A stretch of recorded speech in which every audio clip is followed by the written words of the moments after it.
Hey, this is Gary. This is Mike. And Daniel. We're not professionals. We're just three addicts sharing our experiences, strength, and hope regarding recovery. Having had a spiritual awakening as a result of these steps, we tried to carry this message to other addicts and to practice these principles in our lives.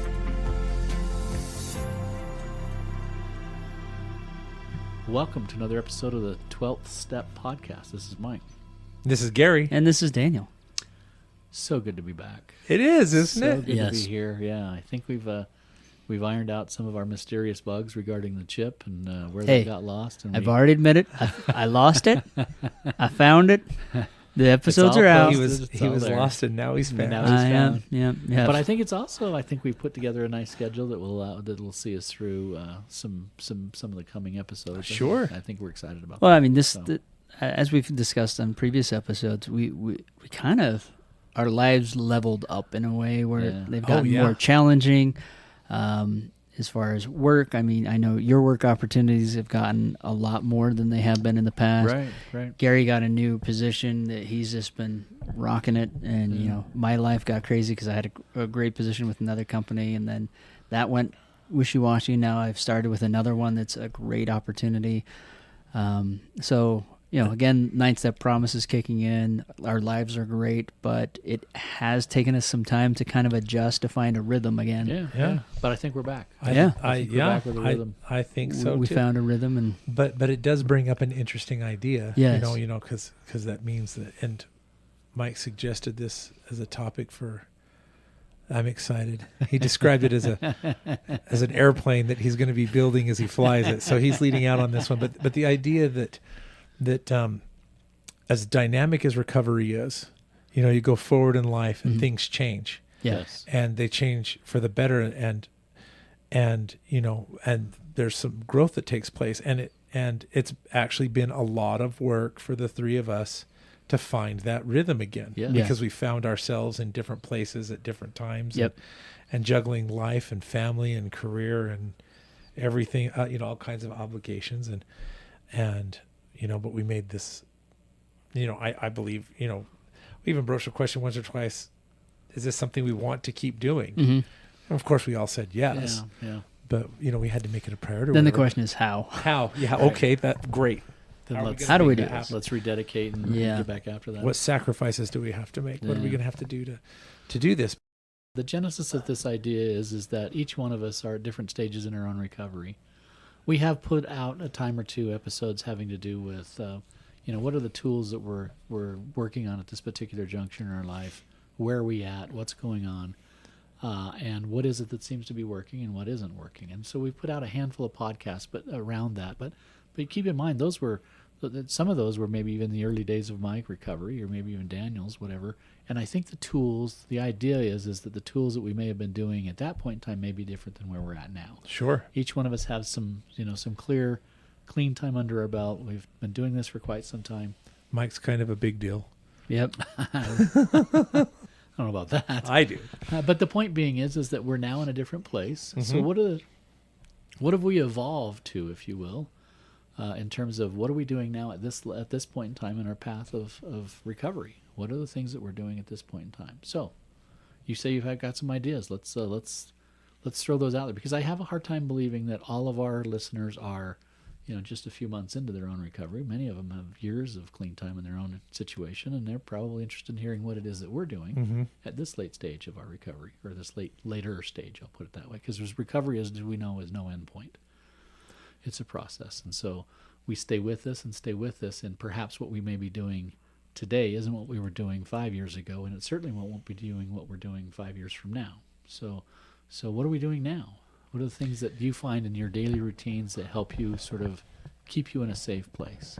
Do you know, I think the thing that stands out most to me at this exact moment while I'm thinking about this is just how much the basics that I learned in the beginning still apply. Yes. Taking life on life's terms. Okay. That's the first thing that comes to my mind, because as I've, you know, when I started recovery, I was making choices between, well, you know, I need to get from terrible to bad, you know, so that I can get from bad to not so bad, That's right. and so on and so forth. And while I might say that my life is now choices between good and better, or if I maybe even in a lot of cases better and best, it amazes me because I'm in this interesting time in my life where my kids are growing up and they're having kids of their own. So I get to be a grandfather, which is absolutely fantastic. I still have both of my parents, but over the last year or 2 years, I'm becoming more and more aware that that's not always going to be the case. Right. You know, and what recovery has given me is a little perspective that it's like, oh, you know, it's not a holiday season I need to prepare myself for making through. Yeah. It's not the weekend. Right. Or how am I going to make it through this evening by myself? The first evening I'm going to be home by myself. You know, but I found that, those tools, those principles, those things that helped me make it through that, it's like, I know that I have tragedy in my future unless I'm taken first. Right. You know what I mean? And I thought, okay,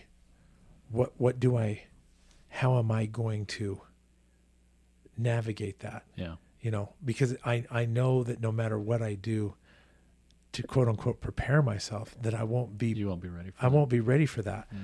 But and it was kind of strange because, and the reason that I'm thinking this is because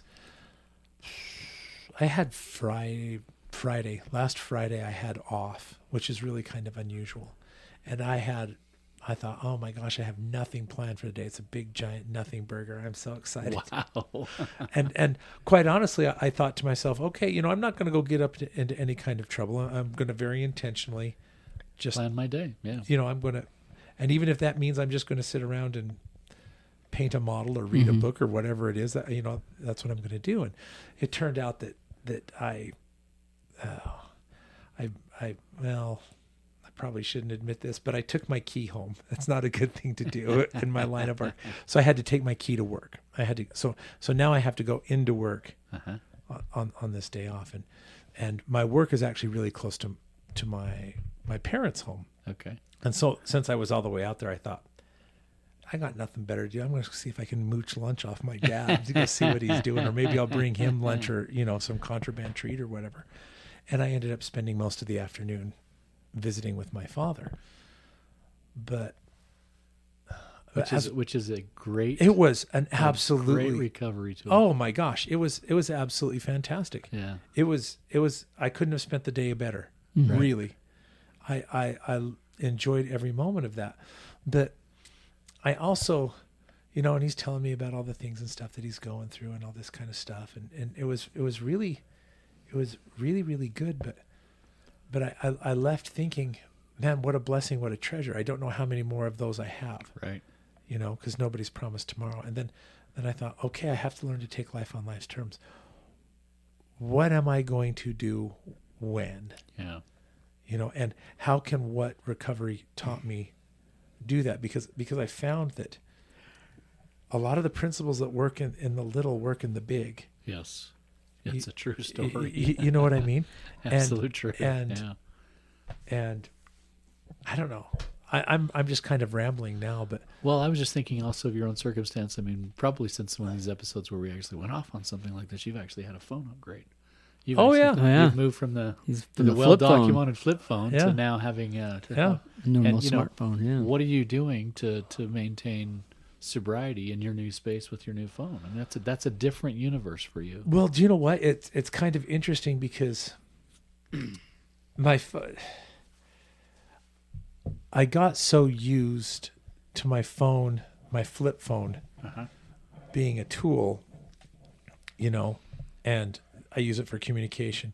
Now I have passwords on it and safeguards and all of your The usual things. all the good first order changes that keep me safe and things like that. But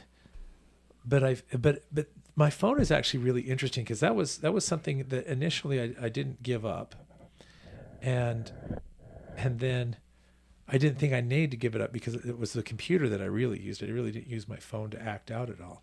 And then and then when I realized that it was going to be a problem, I sacrificed that. I gave that up for a time, and then carried a flip phone for years and years and years. And then you know, my boy said, "Hey, you know, you've done this for a really long time. Why are you hanging on to that?" Yeah. I mean, you're getting into a position of life where you really need some of the features that right. that this provides. You know, I said, if it causes a problem, would you be willing to give it up again? Oh yeah, for sure. I says, well then, recover that. Open that, but you know, sacrifice your ego. You don't need to be the guy who has the flip phone forever, particularly if you know. Yeah. And so I recovered that kind of thing, and so of course I've taken precautions, and it's there, and anybody can, you know, my wife can pick it up, or I let my kids or anybody, you know, there's nothing, you know, go ahead. Take a look and see I don't whatever, care. There's nothing to hide. There's nothing on it. Yeah. But it's been interesting to me that having that phone in my life now it's a blessing. Yeah. And it's actually, you know, it is very convenient. It does a lot of things. And where before that wasn't something that I could do, but it was the principles that I learned. Yes. Very early on, and being willing to give it up, and even now being willing to give it up again. Yeah. If I need, and nobody would have to ask me to do it. I'd say, no, that's fascinating. That's not gonna. I'll tell you something that's happened in my life. I journal a lot. I do write an awful lot of stuff down, and I was going through some old entries from time ago, and came across an entry that I reflected some feelings about how I was feeling just after masturbating. I'd hit this place where, and one of the things I'm always trying to navigate in my world is there are very pessimistic moments in my life where I don't, you know, that whole sense that my life isn't going well. And I think everybody has those. Mm-hmm. But I made a very strong connection in that journal entry of the fact that masturbating put me in that place and that I didn't like it. So I've been trying to work really hard on getting past the notion that my kids aren't doing, you know, the kids aren't where I wanted them to be right now, or my marriage relationship isn't exactly what I want, or yada, yada, yada, whatever it is. Whatever I think it ought to be, it's not, kind of a thing. And I made that link, the fact that when I masturbated, that I found myself in that place.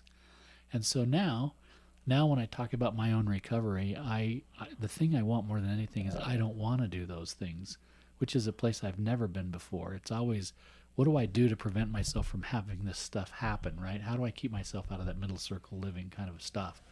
Now to a place of saying, basically, I don't want to go back to that.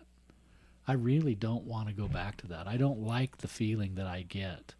I know full well when I act out, it's this way, and I don't like that feeling. Right. And I don't like that. I don't like looking at my kids or looking at my wife or looking at my job or looking at everything that I have going on in my world as being not enough. I don't like that feeling. I don't like that place. And that's been really, really remarkable for me to finally arrive at a place in my own recovery where I'm saying, you know, instead of that whole, what do I have to do to prevent myself from actually falling into my middle circle living, to simply say, middle circle living is going to happen, but I don't want to live there. Mm-hmm. I don't want to ever be there again. I want to get out of that. I want to come back to outer circle. And I know the stuff that keeps me there. I know the things that, particularly as it's recovery related, is those are the things that I have to stay away from. One of the things that I'll share something. Fire away. You know, you said something about how gratitude is really, really helpful. And then, so I started paying a little bit closer attention to that, because I'm really good in the morning. But You're really grateful in the morning and not so no, I night. have my, no, really. Really? Yeah. In fact, it's kind of interesting because I've established a really, really strong routine in the morning of expressing gratitude. You know, I've shared it on here. You know, I get up, I take a deep breath, I drink some water. I think, man, my life is good, and that carries me through the day. But then I'll go through the day and you know, whatever the day brings me, good, bad, whatever. But a lot of times at the end of the day, I'll be tired, I'll be spent, and I go to bed, and I don't know how exactly to articulate it, but I haven't been particularly good at finishing the day. I just kind of give up on it and fall asleep. You know what I mean? I do. I get it. But I'll if I do that, or if I do that too many days in a row, I find myself going to bed thinking, man, I'm just not getting enough done, or I'm not getting. Yeah. And completely disregarding the mountains of things that I Right. actually accomplished that Right. day. Right. You know what I mean? Just focusing on the, I got all these 10 things done, but the two things I didn't get done, I'm going to, no, man, I need, but it was interesting. I thought, you know what? I need to do something about that. I need to find a way not to just give up on the day. And that's how kind of how I began to kind of articulate it. There's a piece I need for to- me I too need to that- finish it. Yes. Deliberately finish the day. I'll tell you something that I've found that works really well for me is I'm finding self-care. I'm finding self-care in it, but at times when I need it the very most, right? At the end of the day after I'm spent, there is nothing wrong with taking just a minute for myself. What does that look like? It can be a variety of different things. It can be a nap. I don't sleep well, so there are times literally when I just don't sleep well. I'm up 3 or 4 times throughout the night, so if I come home and I'm tired or spent, I'm going to take a minute. And it may be meditation. It may be going to read something that I enjoy reading.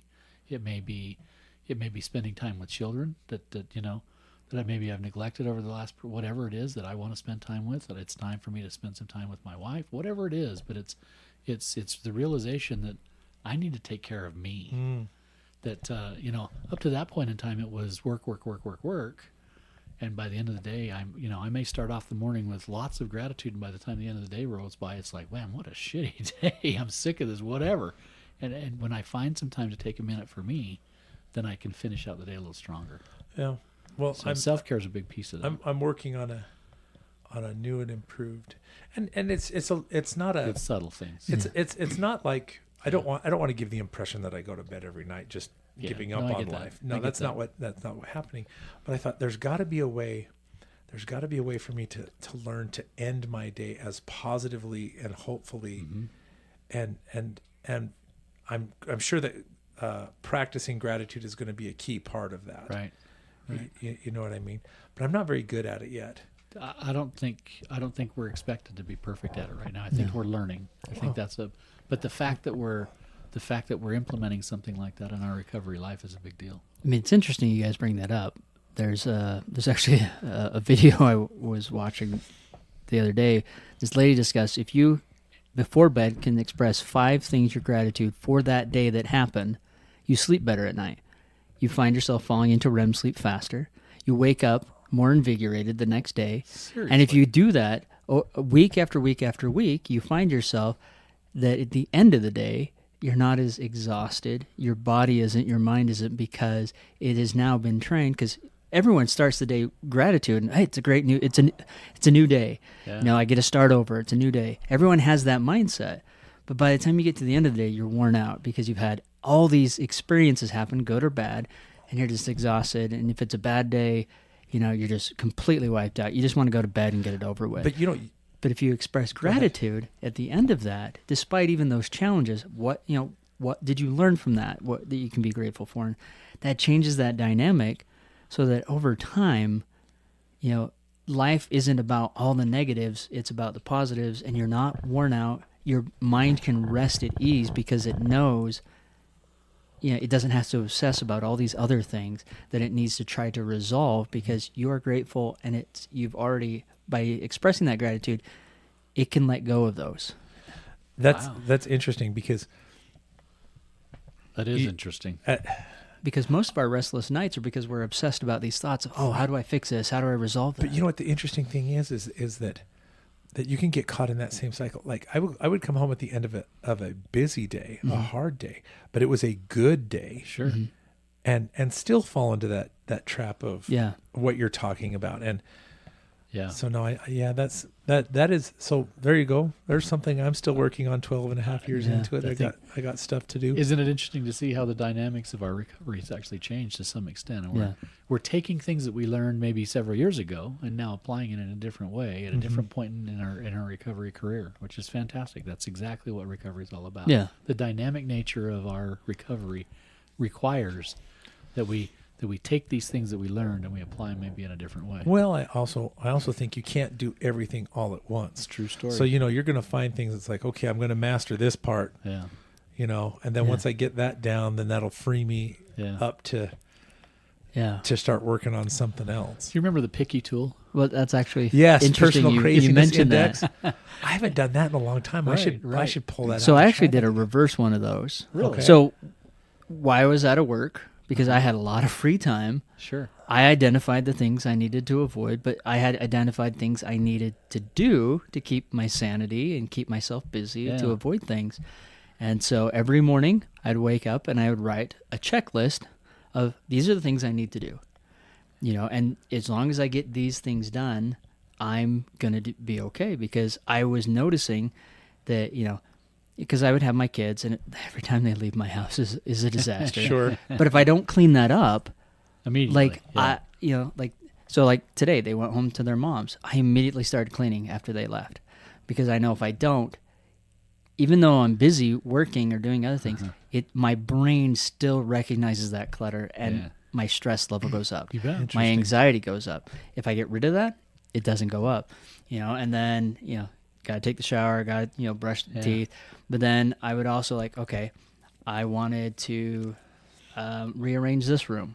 I wanted to do this, and I had a checklist every day, and there was something satisfying about putting that check mark on my list. But You didn't score it then, huh? you know, but it got me through the day. And there were some days I didn't get everything done, Yeah. and it moved to the next day. But I was still seeing that even though I wasn't going to work, you know, and part of that was, of course, you know, applying for jobs, stuff like that. Yeah. But it kept my sanity going. It kept me from going to those negative mindsets, staying optimistic, knowing things would work out. Even when I got you know, like I was offered a job, my higher power was like, nope, that's not right. And I'm like, it's like a job. Like, nope. And so I bypassed it. Something better came along, but, you know, still following that checklist and doing Yeah. those things helped me get each day through. It's interesting you bring that up, because Yeah. that picky, that exercise, that personal craziness index. Yeah. I learned tools doing that Right. that I still That you still use. watch myself today. Yeah. You know, Yeah. how's my laundry? How Yeah. am I flossing my teeth? Am I? But the list may have changed. Yeah. So Yeah. the list may have changed, but and the things that we were measuring during that period of time in our life and that period of time in our recovery, and the methodology at which we ran it, may all be different today. But we still utilize that tool. Oh, yeah. That's kind of the point of what I'm talking Yeah. about. It's a fascinating notion that we learned some things that would help us in our recovery at that particular point in time, that would help us particularly stop this addictive behavior. But here we are now, multiple years down the road, still relying on that picky tool to say, you know, these things make me crazy, and if I don't deal with these things, I put myself in jeopardy. Oh, yeah. And That's do a recovery You know what? thing. You know what the interesting thing is that when I first did that picky tool, my whole life is completely different. Absolutely. Yeah. You know, a whole decade has Yeah, passed yeah. since the first time I did. I really should probably do that again and see what. No, really, it would be really true story. insightful just to do it and go, huh? Yeah, yeah. I have enjoyed Interesting. mentoring these groups that we've been through a time or two. I love mentoring a Sage group, a Sage Yeah. One group particularly, just because they. Maybe I should go mentor one You again. should- I haven't done that in a few years either. It's beneficial and fun. Yeah, I It should really probably is. It do really that. is. It's nice to go back and see the stuff that was making me crazy at that point in time, and saying, "Wow, I see the applicability of this in my life now." Yeah. And the things that I could make some changes on. And I'm dealing with different issues. I think I've shared that in the last year I've discovered diabetes. It found me, one of the two. But anyway, it's been diagnosed with diabetes, and that's changing my life an awful lot. And I come back to a lot of the recovery tools that I learned in the moments of recovery that are now helping me with this new challenge in my life. I didn't realize that the discipline that's required with diabetes. Yeah. It's not a simple thing. And if you end up neglecting, some of the basics, food affects me. I didn't know Yeah. that. Food really affects me. When I start getting way too much sugar or way not enough sugar, I'm in a bad place health-wise, and that comes out in my conversation with other humans.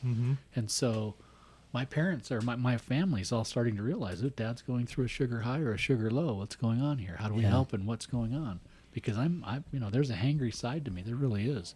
And Interesting. so all of that stuff fits so comfortably into recovery. It really does. It's the realization that I have to live by a really set, confined space that I'm not comfortable with before. You know, in the past. I would also argue that Excuse me. it's really interesting to me that in the years that led up to finding the diabetes about you, that entire time you were practicing discipline in a way That's that you right. never had That before. I never had before. And then when this came, you were better equipped to deal with that than probably at any Exactly. point. Yeah. Exactly true. I mean, imagine had you not been in recovery and found out about that. And Oh like, my god. now you have to have this regimented, disciplined life. And you're like, Yeah, I would not What? have made it. yeah, In fact, recovery was the place where I learned for myself that I had lived I had no restrictions in my life. Oh yeah. And that is just fertile soil for addictive behavior. There Yeah. are literally, I came and went as I wanted to. Oh yeah. I was the same way. It's literally nobody to tell you what to do or where to be or what, you make money, you spend the money, you do everything about that. You go, when you get to work starts, and when you come home, work ends. Really, that's about how it was.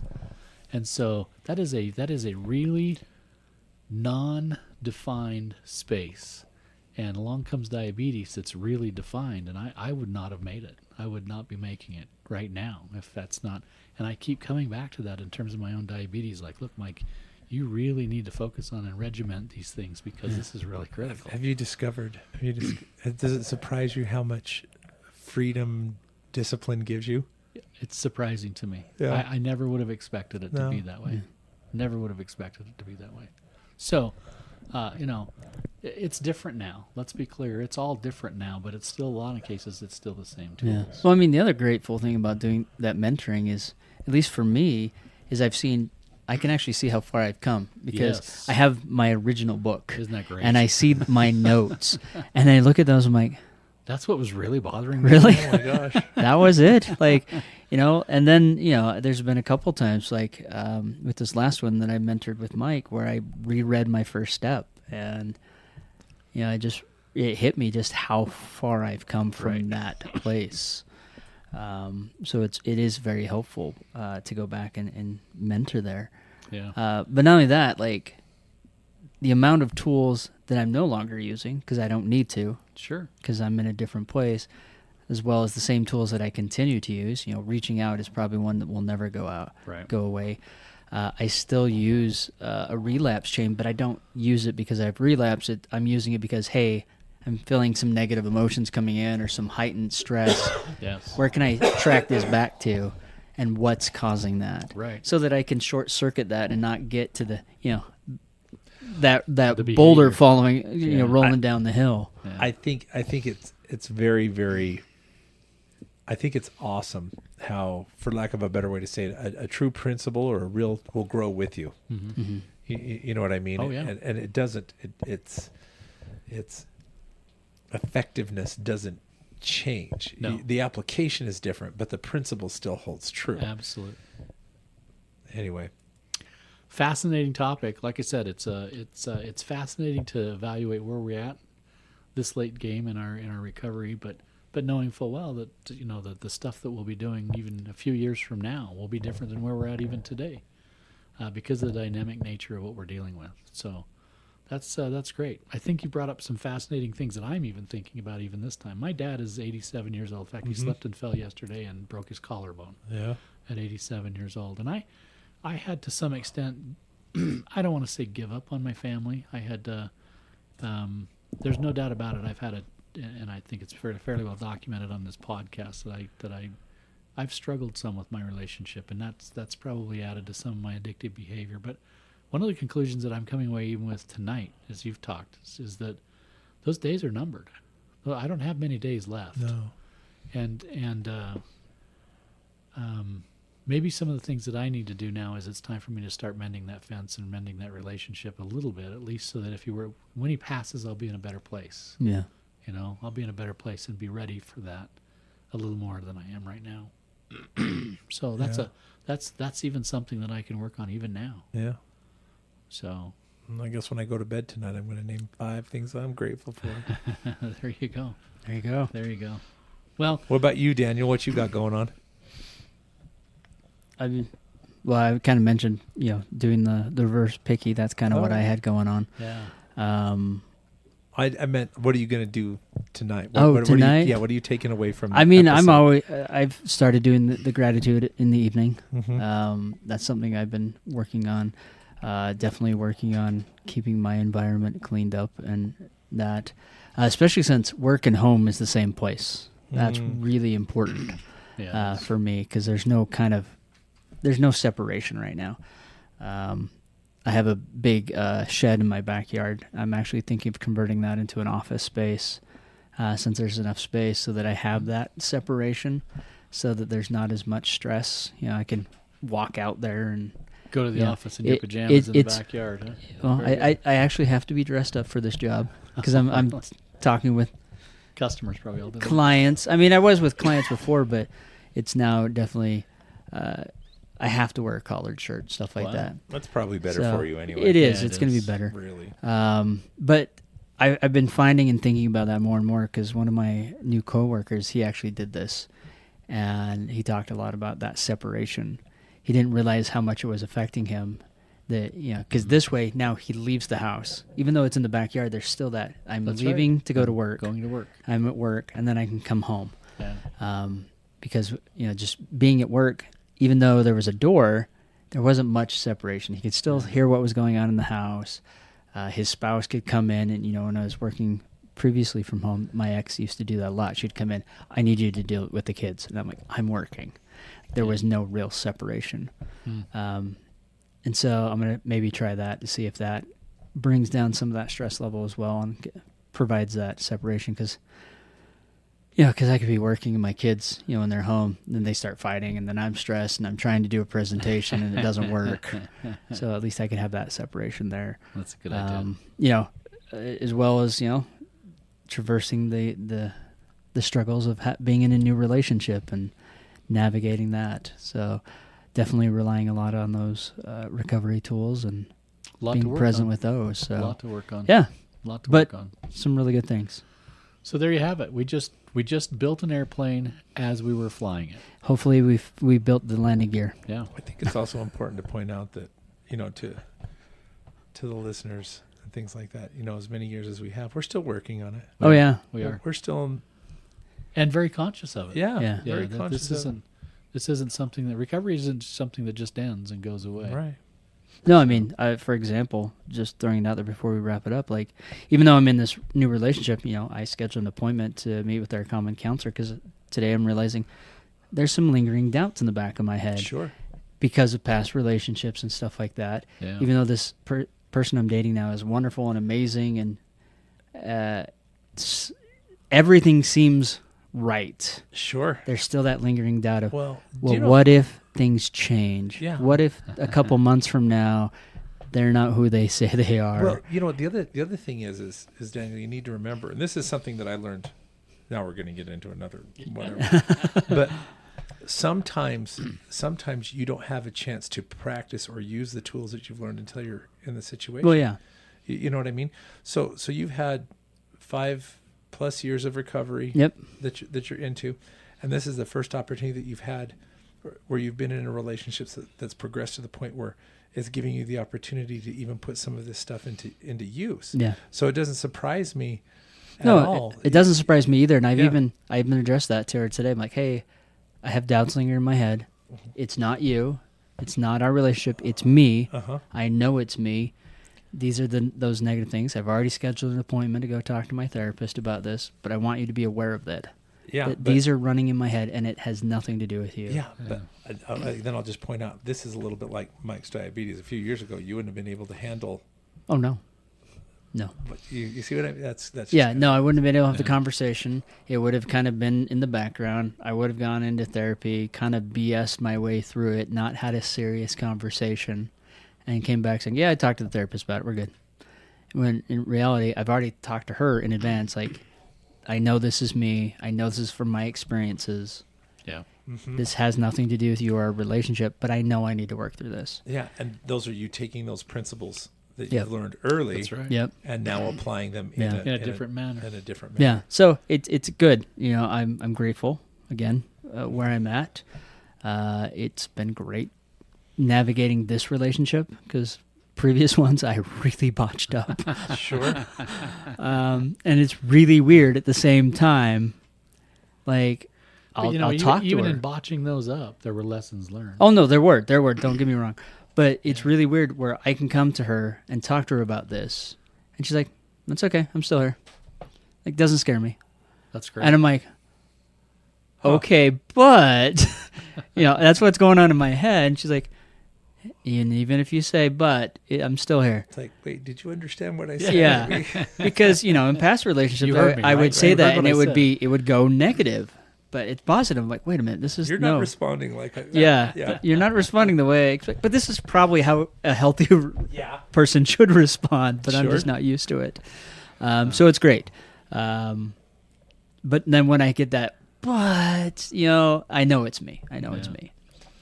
Yeah, it's you. Yeah. It's you. So I am grateful for it. It's been good. And everything else, job, everything else is working out really great. My relationship with my kids. That's awesome. Yeah. My other daughter's getting married.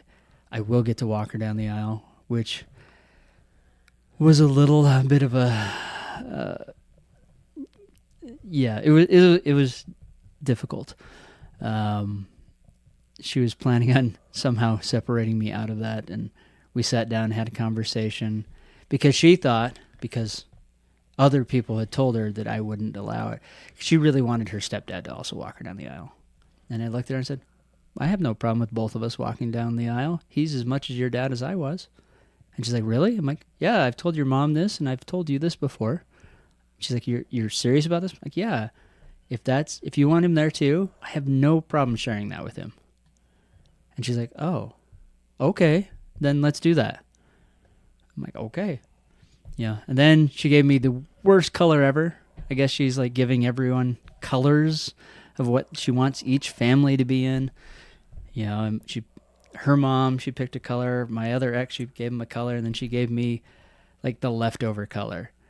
And it, sunflower yellow.